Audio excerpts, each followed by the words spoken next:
Good afternoon, everyone. Thank you to the members of our local media for taking the time this afternoon to join us here at the Baton Rouge Police Department as we provide an update on the status of our community and our plans to move forward. Throughout my time as mayor president of this community, I've committed myself to the vision of creating a Baton Rouge where all of our residents can live in a community of peace, prosperity, and progress.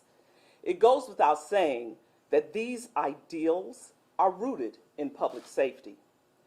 Data collected by the police department shows that overall crime is trending downwards in Baton Rouge. Yet, like many other cities, we are seeing an increase in gun violence in our streets. This has to stop. The effects of gun violence go far beyond the perpetrator and the victim. It shapes entire families, neighborhoods, and our community as a whole. Addressing this violence will take all of us coming together to change this reality in Baton Rouge. Our elected officials, law enforcement, businesses, community organizations, and our residents all must work together to end the cycle of violence.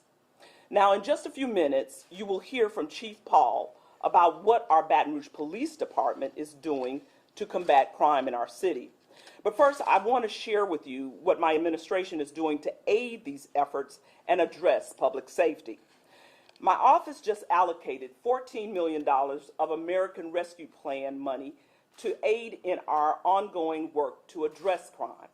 Now, this includes $1.8 million to purchase additional technology like automated license plate readers and crime cameras, $3.3 million for community gun violence reduction strategies in areas dominated by violence.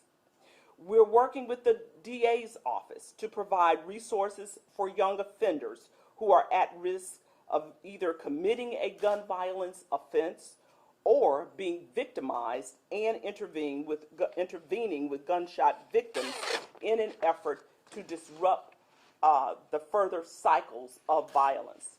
We are also funding opioid addiction programs that can further reduce violence. In addition, we are administering $500,000 for additionally special prosecutors and public defenders to address the backlog of cases that were created by the pandemic. I recognize that this funding must go beyond our law enforcement and our justice system. We must work hand in hand to address the issues contributing to crime, like the lack of economic opportunity and literacy gaps. So we are investing an additional $250,000 in American Rescue Plan funding towards youth employment programs that directly address the negative economic impacts of the pandemic on young people and their families and communities. These dollars are in addition to the year-round work my administration does through the Mayor's Youth Workforce Experience and Employ BR, just to name a few. All of these allocations will bolster the work that my team, our Baton Rouge Police Department, and our community partners are doing in our community every single day. All of these efforts play a role in addressing public safety in our community, and my administration will continue to seek solutions to the issues facing our community, because as I said, we are driven to create a community of peace, prosperity, and progress for everyone. One that includes the consistent efforts to uplift disinvested communities. We must continue these efforts. We cannot give up now because we are making strides. Now, make no mistake about this. The violence that we are seeing in our community must end. We must create solutions for our loved ones, our families, and all of Baton Rouge. Thank you for hearing me today. And with all that being said, I'm now going to turn it over to Chief Murphy Paul to share what steps are being taken by our police department to address the violence at hand. Chief Paul. Thank you, Mayor President. Good afternoon. First, I want to address one of the reasons I decided to call this press conference today is because we had another murder, senseless murder in our community. This incident included an innocent 5-year-old baby and his uncle. And some may be wondering, why are we holding another press conference about crime? Some may wonder, will it ever get better? First, I am here today because I want to address some misconceptions about what is going on in our city. I do believe that it will get better. In fact, numbers do show some areas of improvement. But before we do that, I would like to offer my condolences to the family of all the victims of violence in our community. Trend when it comes to increased violent crime, and it is an epidemic. Recent research shows documents that there has been a 30% surge in murders in 2020 and a 60% in the first half of 2021. And when we look at these numbers and examine further, it highlights what the mayor talked about, that we are seeing a concentration in low-income communities of color when it comes to these increases. And it's been a blight of every community in America. It's not just Baton Rouge. It's a national problem. Just as crime isn't just a police problem, it is a community problem.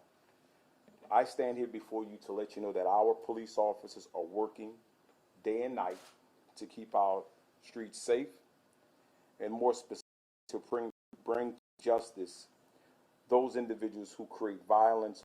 Now, let me be clear, for those who don't think we are arresting bad actors, let me offer some more accurate account of what's happening in our city. We have seen more than 1,300 guns in the city of Baton Rouge. We've arrested more than 80 offenders for homicides and shootings. One of the things that I hear from our police officers when we're out there is, Chief, we are dealing with the same individuals over again. And one of the things I ask my staff here, because I'm going to talk about what happens when we arrest individuals, when we make arrests for homicides and for violent crimes. And then for whatever reason, those individuals make its way back on the streets of Baton Rouge. Right around 9.3 square miles are the areas where we're seeing increases in calls for service for violence. That's 9.3. The city of Baton Rouge represents about 88.65 square miles. I want you to think about that. 88 square miles, but right around 9, that's right at 10% of areas of concern that my staff have briefed me on. So when we release individuals from violent offenses, you know where they go back to? That 9 that I talked about. So the individuals we're dealing with go back to those 9 square miles and the 88 square miles of this city. And when they're released from prison, or when they're released on bond, before there's some accountability. And what is accountability? Accountability is them going to a trial and being held accountable for the offenses that we arrested them for. They go right back to those 9-point-something square miles. And you know who they run across? The same individuals get in the circumstances that they were. They're dealing with the same individuals, in some cases the victims that they were in jail for. In some cases they have to deal with associates and relatives of the victims on who we arrested them for. Those 9 square miles. And I hear this every day, and that's why today I wanted to ask our violent crime unit, one of the things we did, let's go back earlier. Back in early March, we were right at about a 53% increase in homicides in the city of Baton Rouge. As we moved into June, prior to that, we were at over 60%, almost 69% at one time, increase in homicides. We sat down with our staff, we made some changes. We put a new commander over our violent crime unit. And we've put all divisions, all specialized divisions involved in violent crime under the same chain of command. And we have seen some successes. Today we're sitting at about a 14% increase in homicides. It's right around 125 total homicide. That includes negligent homicides as well as justifiable homicides. But we have seen some progress in those areas. However, we understand that that still doesn't meet community expectations. We get that because it doesn't meet our expectations either. But I want you to hear from the man who is now leading this division about what he's seeing in the community of Baton Rouge. Lieutenant Hines. Yes, sir. Thank you, Chief. I'm Lieutenant Hines. I'm the Violent Crime Unit Commander for the Baton Rouge Police Department. Thank you all for coming today. We wanted to talk real quick about some of the things that we're seeing in Baton Rouge that we're trying to address, as well as to discuss one of the cases that our detectives are currently working that we're going to ask the public for some help on. Friday evening, we had 8 victims in a vehicle on Brightside. 4 of those victims were 6 years of age and younger. 6, 5, 3, and 1-year-old in the car, along with 4 adults. As this family was driving down Brightside towards River Road, another vehicle, and what our detectives have been able, as of now, to determine was more than likely a targeted attack, came under fire. The suspects were in a separate vehicle, pulled up next to our victims, and opened fire on the vehicle with no regard to who was actually in the car. During the attack, a 22-year-old young man was killed, and a 5-year-old child was killed as well. Like I said, this attack appears to our detectives to have been a purposeful and targeted attack. It wasn't a case of a crossfire event where people who were unintended targets were struck. The individuals that pulled up next to this vehicle and opened fire intended to shoot the individuals that were in this car. And in doing so, they killed a 5-year-old child. Now, somebody out there knows what happened, and we are trying to encourage. The public has all the information. We can only do so much. We need your help. Somebody knows about this incident, and we would like to encourage the individuals that may have some information to give us a call. They can contact our homicide division at 389-4869, or they can also contact our Crime Stoppers unit at 344-STOP, which is 344-7867. We are seeing some shootings in Baton Rouge that we're starting to connect dots on. I can't go into details right now just because of the nature of the investigation, but we recently made an arrest on a high-profile shooting from Flannery, a drive-by shooting where a young man was struck. We made an arrest in that case. I'm not going to put any more information out than that right now, other than we do have some follow-up arrests that we intend to make. The individuals that were responsible for that shooting, we also are starting to connect them to other shootings in Baton Rouge. A lot of the shootings that we're seeing are retaliatory. Unfortunately, a lot of the shootings that we follow up on, whether they be homicide or major assaults cases, the difference being whether or not someone was deceased in the incident, a lot of the shootings that we're seeing are retaliatory for simple things such as social media posts.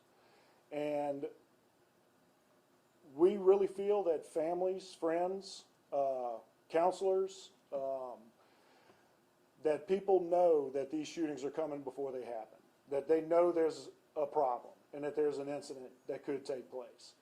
And what we're asking is that those folks come forward and get with your local pastors, get with school officials, or contact us and let us deal with it before somebody's dead and we're having to put somebody in jail for it.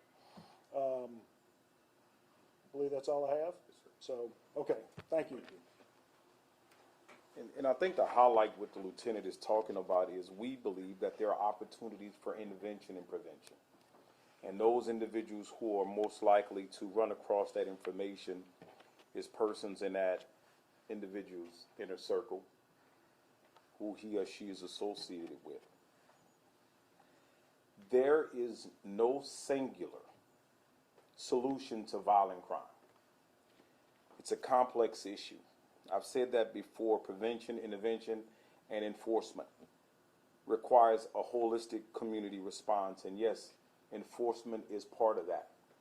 And we will continue to do our part. Strategies to reduce violent crime must not only include police-led approaches, but also community-based violence reduction strategies. The community violence intervention piece. This is a necessary approach to reducing violent crime in our communities. We see some of those efforts through the Mayor's Safe, Hopeful, and Healthy initiative, where we have community leaders that are out there getting more involved in helping us identify who those bad actors are, helping us de-escalate violent situations before they occur, helping us teach, let me be clear, young black men, because that's who our victims are, more than 90%. Okay, teaching conflict resolution, so some of the simple things, arguments that are occurring on social media, where we can educate people on how to train these young men on how to use their emotions in a more positive way. Those efforts have long-term positive impacts on violent crime and the police-led strategies. I'm going to ask our Deputy Chief Neil Noel just to come in and just touch base a little bit on some of our strategic plan that we put together for 2020 on some of those initiatives. Neil? Thank you, Chief. As the mayor mentioned, we've been very fortunate to get some support, a lot of support, from the American Rescue Dollar. With that, we are building out some additional infrastructure, some of which we believe are some great assets and tools for law enforcement. Our license plate readers, our strategic camera program, and in addition to that, we have approximately $3.3 million to assist us with direct police strategies. Half of that funding is to assist us in putting extra man hours out on the streets, boots on the ground, and the other half is for community programming. So once we get in an area and we're able to address some of these convergent areas where crime is taking place, some of these hot spots, and we create that vacuum, we're able to backfill it with something positive and something that is lasting. I want to highlight one strategy. I've had an opportunity at the end of last week to sit down with Colonel Lamar Davis of the Louisiana State Police, and I've directed my staff to get with his staff as we speak.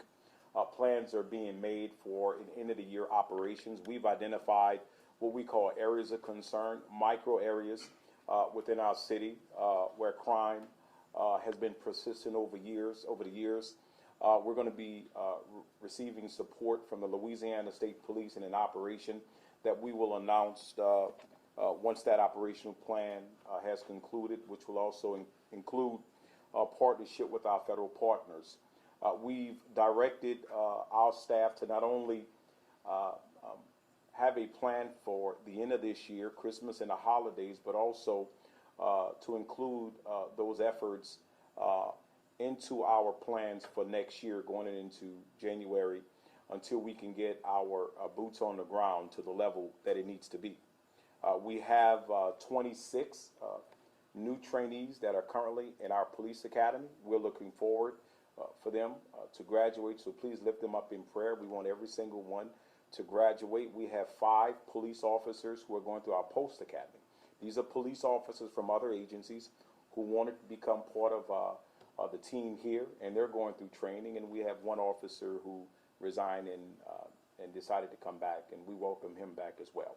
So we're looking forward to all of those officers getting their training so we can have more boots on the ground.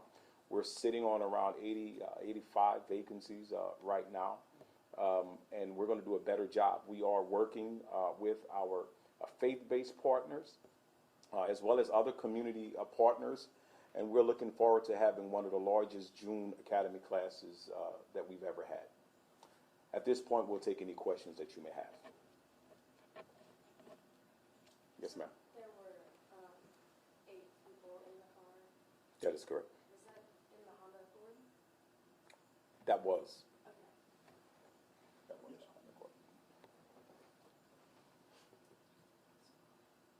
Yes, sir. Going off that, Chief, from Friday, saying they say it was a targeted attack. Do we know the motive for that target or why that vehicle was targeted? No, I think the lieutenant only spoke on what he can speak on concerning that. This is an active investigation. Look, someone asked me what keeps me up at night, and I say the homicides. Because literally every time there's a homicide, I get a phone call and the mayor gets a phone call. I don't care if it's 1 o'clock, 2 o'clock, 3 o'clock, 4 o'clock, 6 o'clock in the morning. Every single homicide, my phone rings and her phone rings. And I'm telling you, when you look at these cases, and we're briefed every week on them, when it's a baby, it hits a little different. It hits a little different. And the community steps up. And I'm asking the community to continue with that. Somebody out there knows who's involved in the death of this baby. Do the right thing. Call us. Let's get this bad act off the streets. Chief, you spoke about your officers making arrests and then those people going back out to the streets because of either low or no bond at all. Have you thought about having conversations with these judges to either talk about increasing the bond so that they can be able to stay behind bars to kind of reduce on these problems around the city? Yeah, we started the conversations. My staff is preparing further follow-up meetings on those, but those conversations have already began. You talked about 90% of the people involved in these violent crimes are young black men. What's the plan for them, and what's the plan for the young people getting more and more involved? Well, and I think it's going to take a community effort, right? If you go and ask everybody, go to the mayor's website, our Safe, Hopefully Healthy initiative, and you look at the services that program is providing, you can access it via our website, the mayor's website. Just look at the programs. It's empowering the community. It's about education. It's a holistic approach. When you look at some of the great work that our new school superintendent is doing, I'm excited about his efforts as well, and the parental involvement piece. I think it's going to take a lot. But also, it's not just giving young men hope, but giving them opportunities as well. And that's what these programs do. So I am excited about that. But we cannot forget about that enforcement piece. And that enforcement piece is those bad actors who we've arrested, who've committed bad acts in our community, have to be held accountable. And we have to do more. We have to do better on that. I've said consistently, I don't really understand the bond system in great detail. But if someone is arrested for a violent offense, I think it is reasonable to require that person to wear some type of tracking device until he or she can address those charges in a court of law. Chief, obviously Friday's incident involving a child, not the first time we've had a tragedy involving a child this year alone with gun violence. A few of the others that we've gone through this year have been targeted, or parents or other guardians having beef, so to speak, with another person. Are the children just, unintended consequences in this? Is there something parents could better be doing if they have problems with other people to keep kids away from, driving in a car, you can't really stop that, but is there somewhere to prevent children from, being these unintended consequences caught in the middle? They're babies. They were innocent victims. We need to hold those individuals who were behind those triggers accountable, period. Any more questions? All right, thank you. Thank you.